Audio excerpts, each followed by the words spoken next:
Nate, do you have anything you'd like to add to the conversation here?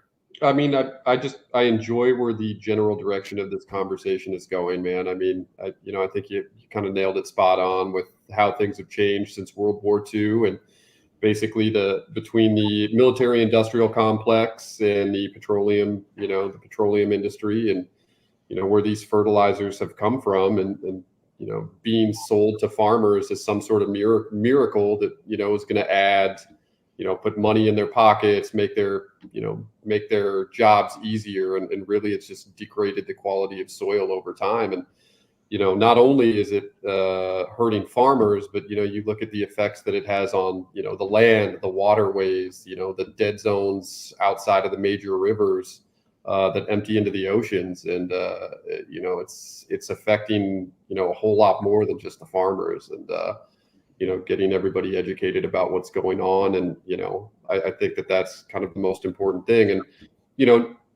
if people could just be more in tune with the biology of what's going on underneath their feet, I wouldn't say that we would even have to completely eradicate all chemical fertilizers. I mean, I think there would be a way that we could integrate those with more biological practices, and not just do organic farming, but just biological farming.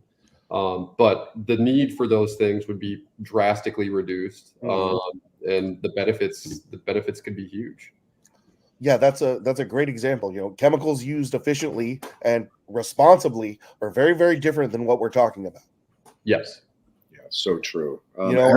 I've seen hydroponic systems run responsibly where they're running incredibly low ECs, pumping their plants up with biostimulants, having a very healthy environment to use as little as they can to grow as much as you can. And if you're in the desert and you don't have any soil and all you got is sun, what else are you going to do? Each place for its own, thing, but to say that, one way is going to be the way is probably not.